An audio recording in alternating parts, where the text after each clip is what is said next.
Heads up, you buggers!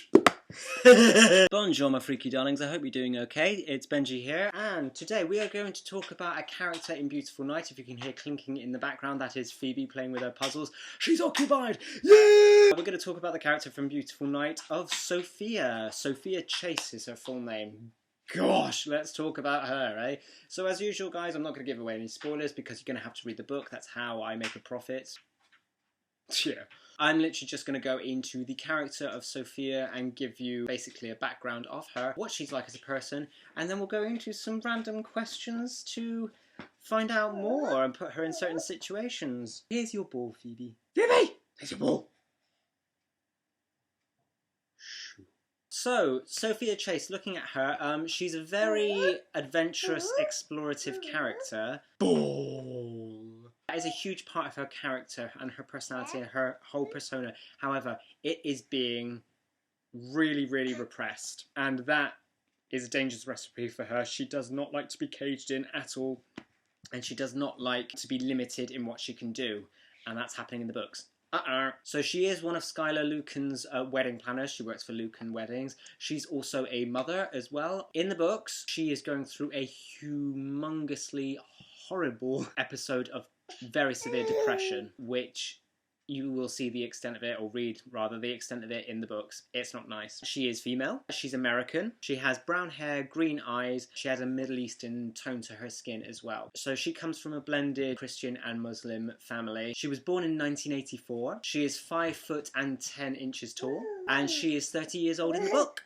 So we meet Sophia pretty much about halfway through the book. We meet her in a very, very dramatic circumstance. The main character basically sees the extent of her depression quite quickly. So Sophia's been struggling with this depression for quite a long time, and it's all kind of boiling over to a certain point. Ironically, in the book, this is when everything starts to go wrong with Lucan Weddings, and there is assassination attempts on everybody's life, etc, etc. I will not go into further details, but yeah, couldn't be a worse time to be depressed.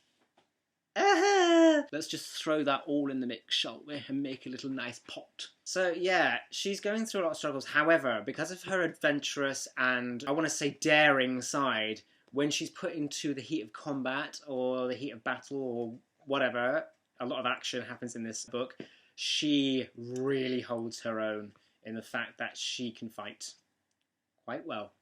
And she's not afraid of speaking out. So, as professional as I am, I've got all the questions that we're about to ask here on my phone. So, let's start with question 1. There's a spider or cockroach or some other nasty bug in your character's house or room. How do they deal with it? Do they squish it, capture it to release it outside, or scream and run for the hills? Right. Okay, no. First of all, I have an issue with that question, which is actually 1, 2, 3, 4 questions. Spiders and cockroaches and etc. or whatever are not nasty bugs, okay? They're very misunderstood creatures. Spiders are blind, most of them, so, you know, you've got to, you know, have some sort of empathy for them, but they get rid of your flies. Didn't think of that, did you? And cockroaches can literally live without a head for a whole week because they can breathe through their bodies and go into any sort of nooks or crannies. They're amazing. So, they're not nasty bugs, but let's just go on with the question. How do they deal with it? Do they squish it? No. Sophia wouldn't do that. She knows that spiders and cockroaches are misunderstood creatures, much like herself, so she would probably not even particularly care. She would probably capture it and release it outside if she could be bothered.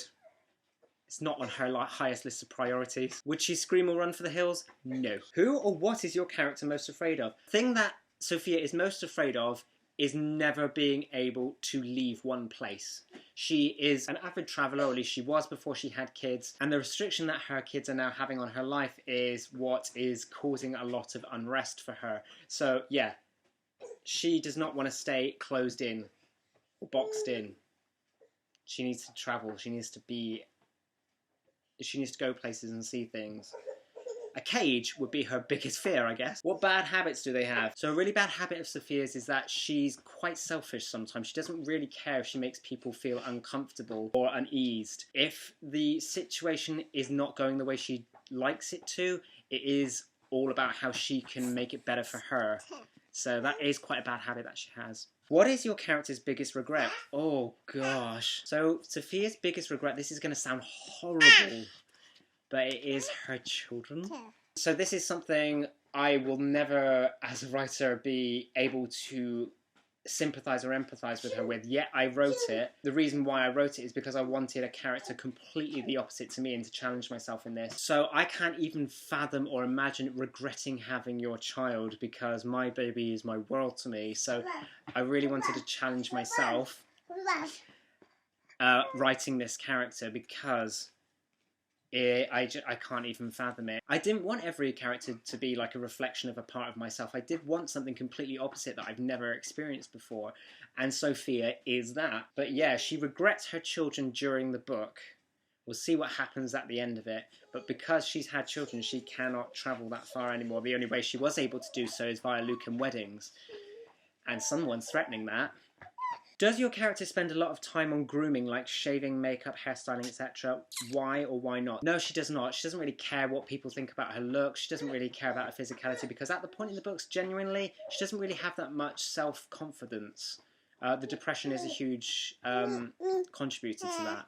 Are they comfortable with technology? Yeah, she is. You kind of have to be a wedding planner under Lucan weddings. You do have extravagant weddings to plan, and some of those will involve tech. If she's too out of her depth, I suppose she'd hire someone else, but she's not uncomfortable with technology in the slightest at all. She's only 30, for crying out loud. Do they follow the rules? No. So it's yes and no. She will follow the rules if she needs to, but if it goes against her morals, even a nuance, no.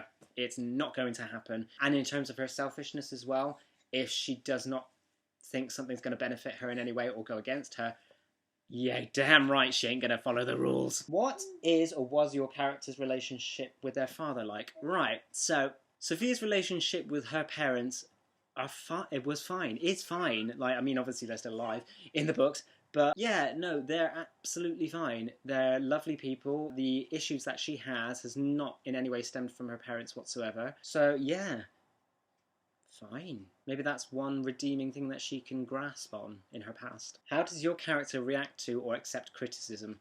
Badly. So if you're going to criticise Sophia, well, first of all, I would not suggest doing so in the slightest at all. Maybe try and manipulate the situation so that it sounds like you're giving more advice or information to her instead of giving her constructive criticism. She does not take it well. It does not help that, again, she is going through a very bad time in the books, so that adds to it as well. Awkward. Finally, this is a weird one.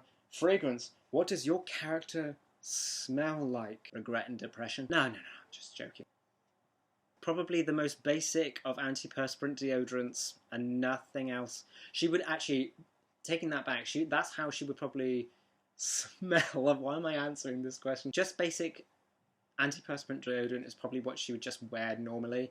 When she has to get dolled up for one of the weddings that she's organising, then she would probably put on some sort of fragrance, some perfume, but she won't spend a fortune on it. If she likes the smell of it, she'll do it. She doesn't really care, to be honest. It's not on her highest priorities. So that's it, my lords and ladies and royal persons. Yeah, that's the character of Sophia. If you haven't checked Beautiful Night Out, I suggest that you do. It is available, I don't know why I'm doing this, in Amazon, in paperback.